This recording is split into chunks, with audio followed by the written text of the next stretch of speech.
units of our Syrian armed forces kill and wound dozens of terrorists, destroying their vehicles. Oqab Saqer admits to the authenticity of the reports exposing his involvement in the bloodshed in Syria.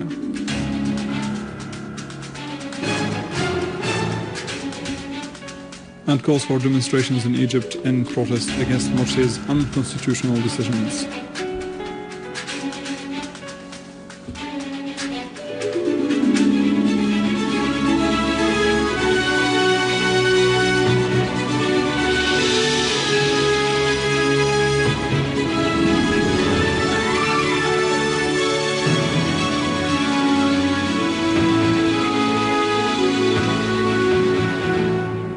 Good afternoon.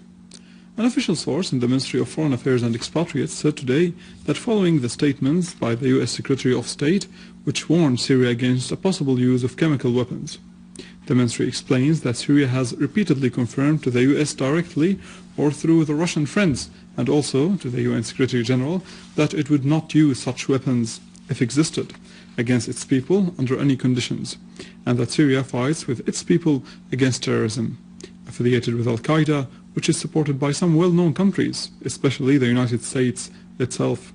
The source added that Syria calls on the US, which was the first country in history to use the nuclear weapons in 1940 against the Japanese cities of Hiroshima and Nagasaki, to stop fabricating such things that aim at misleading the American public opinion and the international public opinion as well, and to deflect attention from its involvement in intervening in Syria's internal affairs in terms of providing the terrorist groups with financial, logistic, and political support.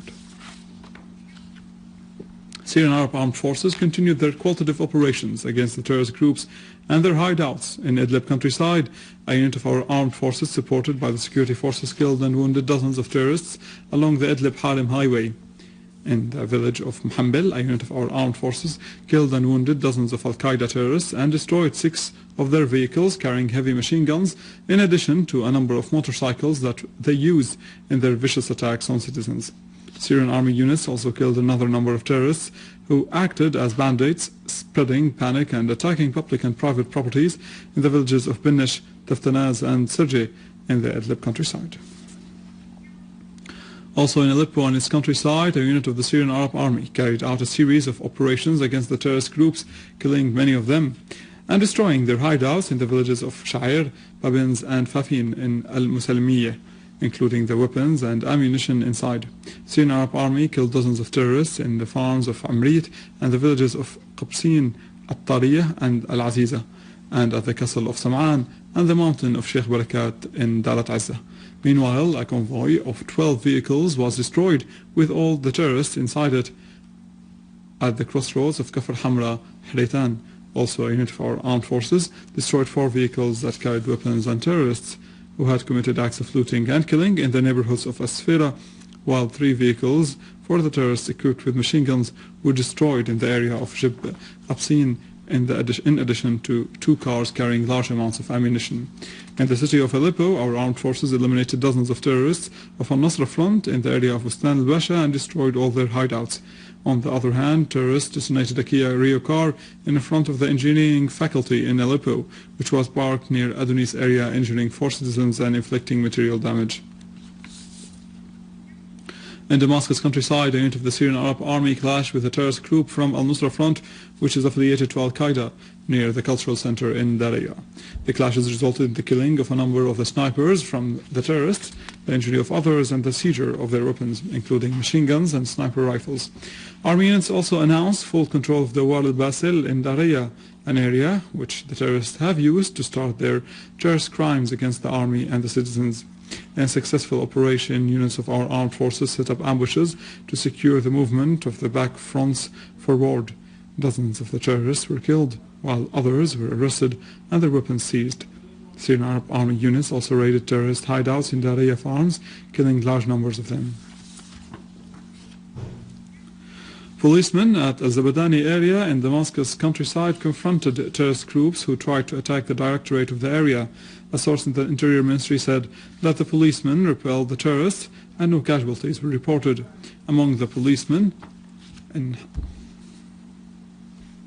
In Homs, a unit of our armed forces confronted armed terrorist groups that tried to attack two police checkpoints in the neighborhoods of Suq al-Ghanam and al-Mukhtariyah, last night inflicting heavy casualties among the terrorists. The terrorists were from al-Nusra Front, which is affiliated to al-Qaeda, but our armed forces were there to face them, killing and injuring many, and forcing the rest to run away. Another Syrian army unit destroyed a terrorist hideout in Hosh Kaflan in Al-Rastan countryside, killing many of the terrorists and injuring many others. Among those killed there was the terrorist Muhammad Sulaiman Mansour. In Al-Rastan, a disagreement between two terrorist groups on distributing what they have looted led to fighting among the terrorists, killing and injuring many of them. Meanwhile, a bus carrying passengers on the international road of Damascus-Aleppo came under fire by snipers from terrorists near Talbise, injuring two passengers at dawn today. In Hama countryside, a unit of the Syrian Arab Army eliminated a terrorist group that tried to attack the town of Oqab. Among the terrorists killed, there was 3 leaders of what's called Al-Faruq Brigades, which is affiliated to al-Qaeda. Meanwhile, army units dismantled 4 rocket launchers that were used by the terrorists on the road of Homs Hama to target residential areas around. After several days of complete silence, Oqab Saqer, the Lebanese MP from Al-Mustaqbal Current, admitted his involvement in the conspiracy against Syria, admitting the authenticity of the records published by the Lebanese paper Al-Akhbar and telecast by the OTV channel. The records gave details of his contact and conversations with the terrorist groups who he sent money and weapons to. Oqab Saqer has been absent from Lebanon for a long time now. He claimed that his acts were in Lebanon's interest. Al-Akhbar newspaper quoted sources close to Saqer that he would resort to devious tactics to protect himself. He said he was personally responsible for his acts. He thus contradicted a previous statement in which he admitted that all his steps were supervised and well known in advance by his chief Saad al-Hariri. In Turkey, the Syrian file will be on the list of discussions between the Russian President Vladimir Putin and the Turkish officials during his upcoming visit to Turkey. Russia stressed the necessity of solving the crisis politically according to the Geneva Communique and to what the Syrians themselves approve. As for Turkey's attempts to deploy Patriot missiles along the Syrian-Turkish borders, Moscow asserted its rejection of such a step because it would only increase the complexity of the situation in Syria.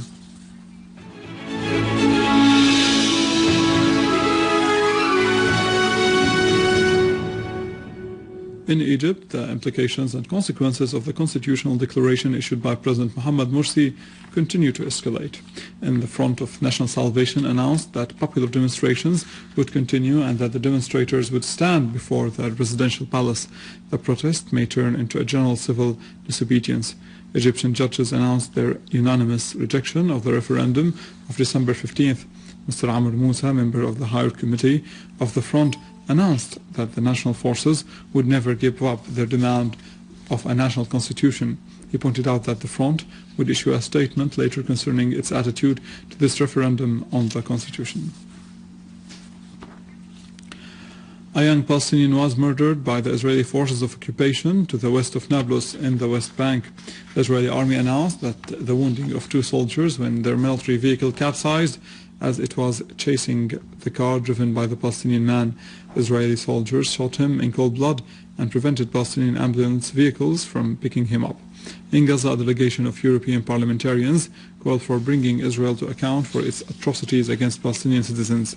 The delegation asserted that international dealings with files in the region was governed by double standards.